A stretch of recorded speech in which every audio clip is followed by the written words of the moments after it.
Alright, so if you've been following this series, you already know how to optimally work with state, avoid unnecessary re-renders, use memo, use callback, debouncing, throttling, and even virtualization.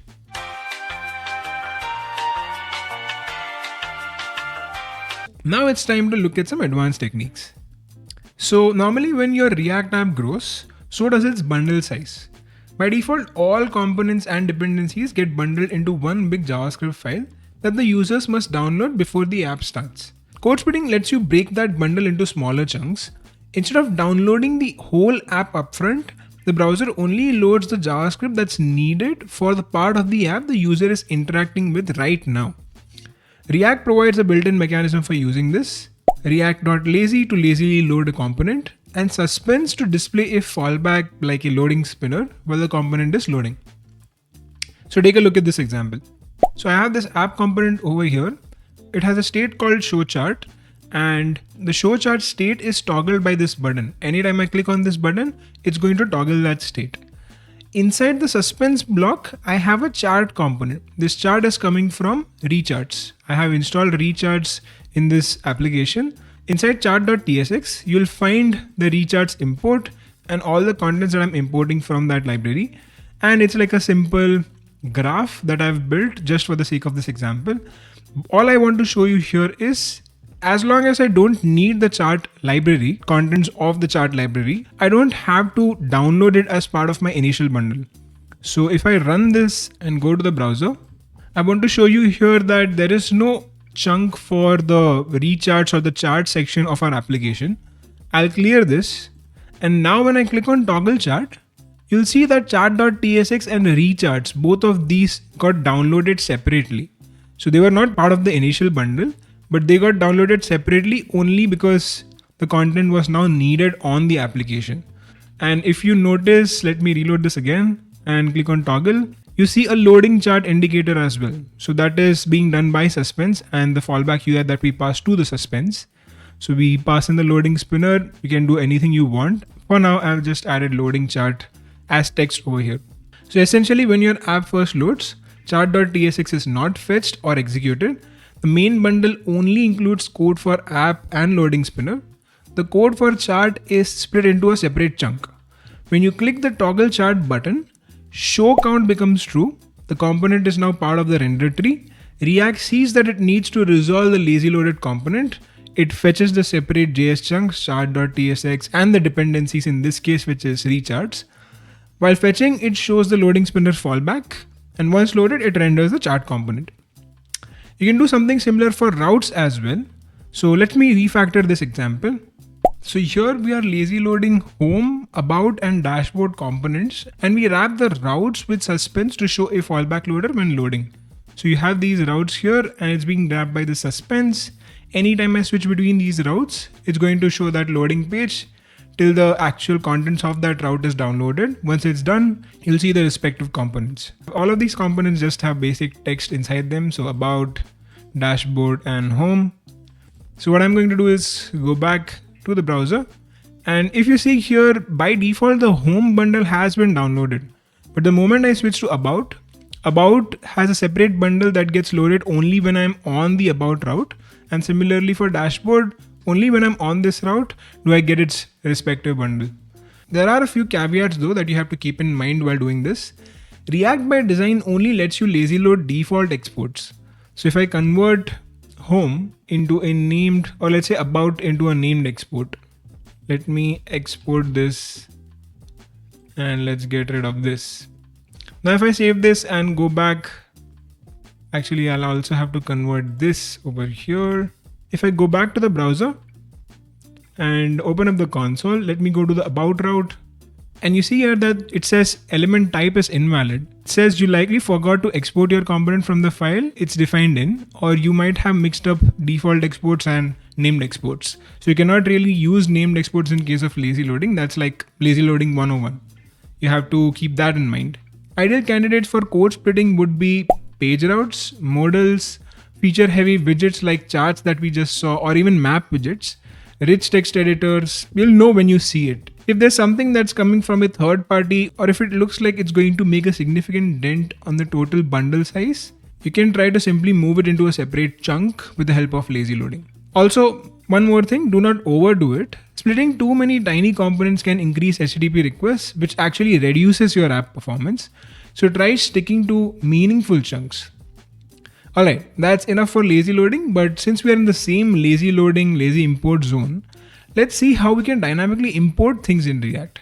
React.lazy is great for components, but sometimes you want to load code outside the component tree, like utility functions, even entire libraries or side effects.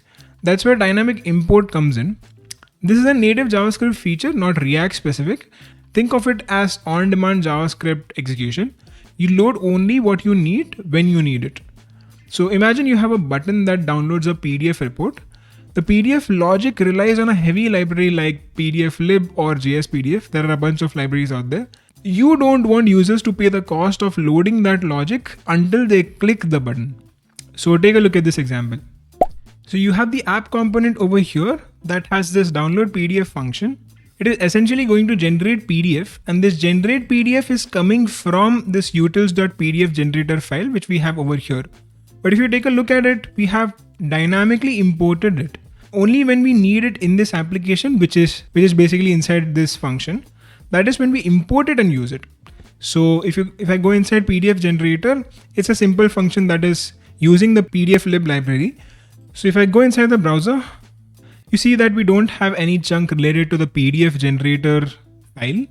Now when I click on download, that is when you'll see this actually opened up the PDF. But if I go back to the app, you'll see that the PDF generator TS and this chunk, which is essentially contents from pdf-lib, both of these chunks are loaded in the browser. They were not part of the initial bundle, but yeah, we dynamically imported them based on our use case.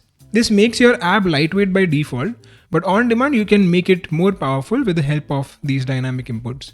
Alright, so you have optimized your app with React.lazy and dynamic import. But how do you know if your optimizations are working or what's bloating your app? Bundle analysis shows you the actual weight of everything being shipped to your users. So from third-party libraries to your own code, you can see exactly what is taking the most amount of space, and based on that, make decisions to cut down a few things from your application. Often you will be surprised at how much unnecessary code you are shipping. So yeah, depending on your build system, you can use different tools to visualize your bundle. Since we are using Vite in our React app, we'll go for a specific library that helps us to visualize our bundle. There are similar counterparts for Webpack as well, which you can check out later on. So I'm going to install this package called Rollup Plugin Visualizer. Now you'll ask why Rollup?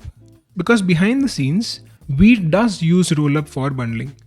We'll first have to update our Vite config by adding in the visualizer plugin and setting source map to true. So source map is going to be the visual representation of all the packages that you have inside your bundle. So let me go to Vite config and I'll replace this config with this. So now the moment I run the build command, it will automatically open up an interactive HTML tree map showing the bundle composition. So let me do that. I'll go here and run npm run build. Okay, I am getting TS related errors. Let's for now just fix this quickly. Yeah, now let's try to rebuild. Obviously it's very difficult to read, but I'll take you through at least some important bits of it. So if you see here, we have two main JavaScript chunks, this red one and this green one. This red one is the main application entry bundle. This most likely contains your application code, React related stuff, all things initial UI is part of this red block. This thing on the right, this green bit, this is the code split chunk from the lazy loaded PDF generator module. So this red chunk, this application chunk, has a bunch of core React libraries that help in running the React app. So there's this huge portion of the chunk. This is the actual rendering engine, so it's expected to be big. Our actual application logic is pretty small, which clearly you can't even find in this entire chunk. So that's good. But normally if you have a lot of components in your application, there is a good chance that some of it might take a lot of space and it would show up over here somewhere in your bundle source map. But if you see this other chunk, which is basically 2/3 of your app, that's the PDF generator. It has a bunch of other libraries like Paco, zlib, inflate.js, deflate.js that it uses internally for compression. Now that I know that this is the major chunk of my bundle, I can lazy load or code split it, which we've already done. So this is how you will bring down your initial load time significantly. So that's how visualization helps. It's like an X-ray for your JavaScript bundles. Now let's take a slightly different route. Let's talk about rendering strategies. So I'm sure you have heard of server-side rendering and more recently React server components and how they help in improving performance. It is true, yes, but only in theory. All the strategies that we discussed in this video from before can be implemented on real-world complex projects, and it would actually make an impact on performance without going through a lot of changes. Unfortunately, that's not the case with SSR, which is server-side rendering, and React server components, because in the real world, things are rarely clean. I know this is a performance improvement video, but hear me out. So on paper, server-side rendering delivers pre-rendered HTML, which means faster first paint, better SEO, and a lot of other benefits.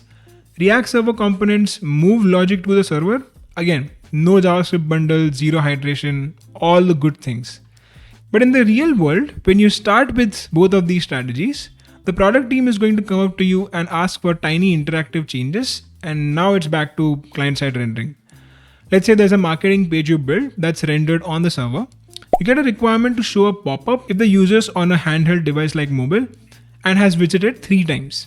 Or let's say you have this FAQ section which now has a requirement to track the expand and collapse events of that accordion. Now you're dealing with use effect, on-click, local storage, maybe even A/B testing logic. And suddenly the beautifully server-side rendered section or even the React server component section needs to run on the client.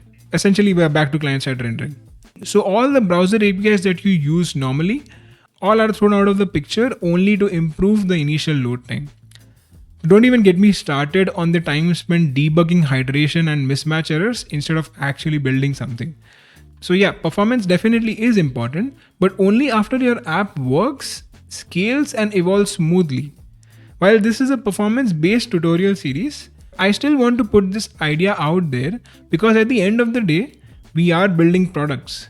I'd much rather have the user wait for a couple of extra seconds once when they load my app, but then have a smooth experience overall with all the other strategies put in place. At the same time, I also want my code base to be maintainable. It should be easy to onboard other engineers to work on it. So developer experience and developer productivity should also be a major factor.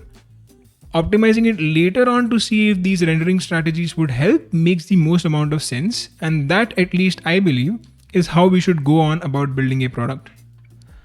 Alright, that seems like a good point to stop. Apart from this final rant, I hope you got to learn something. I've been interviewing a lot of folks these days, and anytime I ask them about performance, they give me a very bookish answer without knowing the why, and more importantly, without knowing what other areas this performance improvement strategy would impact. So hope this helped in some way. Obviously, there are other improvements that you can make, like offloading tasks to worker threads or web workers, which is more backend than frontend. Operations on browsers are not supposed to be blocking in nature, and anything like that normally gets offloaded to a backend anyway. So yeah, there are a lot of ways in which you can improve your app's performance. Do let me know in the comments if you feel I missed out on something that's crucial or helps the performance even in the smallest way possible. Give this one a thumbs up, and if you're new here, do subscribe to the channel. Alright, I'll see you in the next one.